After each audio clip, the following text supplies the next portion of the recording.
Let's revisit and take you to New Orleans, United States, where a very sad story, in fact, coming in from there, where 10 people have died and 30 others have been injured on what now authorities have now labeled as a terror attack. This happened when a car, in fact, plowed during the crowd. The car went into the crowd deliberately. And also there have been reports that there was shooting from inside the car. Multiple fatalities have been reported on this incident. Eyewitnesses say that the police also fired back at the driver, and this happened when the New Year's celebrations were taking place in New Orleans in the United States of America. Authorities just a short while back, speaking to the media, said that this is being considered as a terror attack, though they have yet not identified the attacker who in fact has now been arrested. The city of New Orleans was impacted by a terrorist attack. It's all still under investigation. You'll hear more after me. However, I have been in direct contact with the White House, with Governor Landry, and of course a unified command who is present here. What I'm asking at this time are prayers for those who have lost their lives in the city of New Orleans due to this tragedy. In addition to that, I'm asking the public to stay clear of 8 blocks around Bourbon Street. Stay clear from Bourbon Street, 8 blocks around. Very active, and again, a unified command is in place right now. We had this event started at about 3:15. It did involve a man driving a pickup truck down Bourbon Street at a very fast pace, and it was very intentional behavior. This man was trying to run over as many people as he possibly could. It was not a DUI situation. This is a more complex and more serious based on the information we have right now. With respect to numbers, we have right now, and as you already know, this could change throughout the day. We do know that there are 26 injured people who are at UMC Hospital.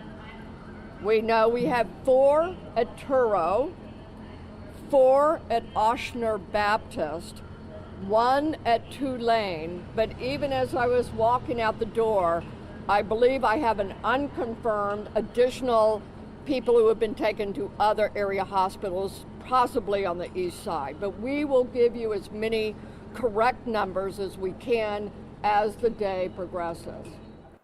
Let me now bring in Caroline Malone from Washington, D.C., in fact, joining us with more details on this. Caroline, good morning to you. There in the United States, a horrific start for the new year there. What is the latest as far as the identity of this man is concerned? Well, absolutely tragic start to the new year here in the United States. So we have this situation, and I think what we can gather from the recent police chief press conference and statements from the FBI and also from the mayor is that this is an ongoing situation. This has not been resolved yet. They have closed off 8 blocks around Bourbon Street, which is the centre where this car ploughed into the crowd. And they've asked people to stay well away from that area, in part, we believe, because, as they said, they are looking for IED explosives. They found at least 1 at that scene. So it looks like this is very much an ongoing situation. With regard to the suspect himself, we know that he's a man who had a pickup truck, that he drove very intentionally into a crowd of people, that he went around police cordons and able to do that. Police chief saying there were 300 officers out on the streets overnight with people who were obviously celebrating the New Year's Eve, and that he very intentionally went around those and got around and managed to get into the crowds. And a quote from them in which they said he was hell-bent on creating carnage. So very much an intentional act. Very tragic, as we're seeing at least 10 people have been killed. More than 30, as many as 34 now believed to be hospitalized with injuries. It's unclear how serious those injuries are, but clearly some of them will be if they were affected by this car ploughing into the crowds.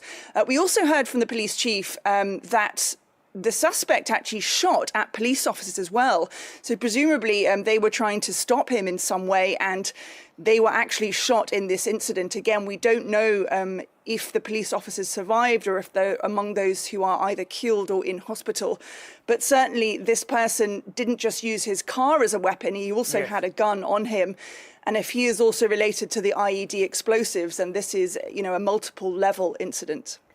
May I also ask you, for the benefit of our viewers here back in India, just give our viewers a sense of what would be a New Year's celebration at the very spot where this incident took place. And the authorities have categorized this as a terror incident. So are they suspecting it as a lone wolf attack, or was he, the suspect, affiliated to some organization?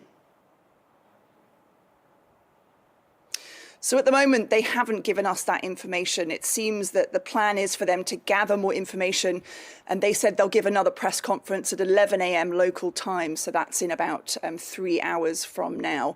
So clearly they are still catching up to try and get more information about who this person is. It's not even clear if they've managed to capture this person, if they have them in custody, at least based off of the official police presser that was given a short time ago. There's still a lot of information we don't know about this suspect. And indeed, as I say, the fact that this is ongoing.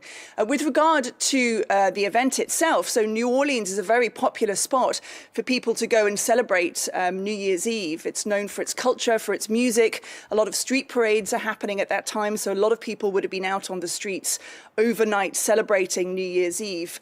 It's also in the French Quarter, so culturally and historically it has a lot of importance in that part of the town in New Orleans, over Bourbon Street where this incident happened.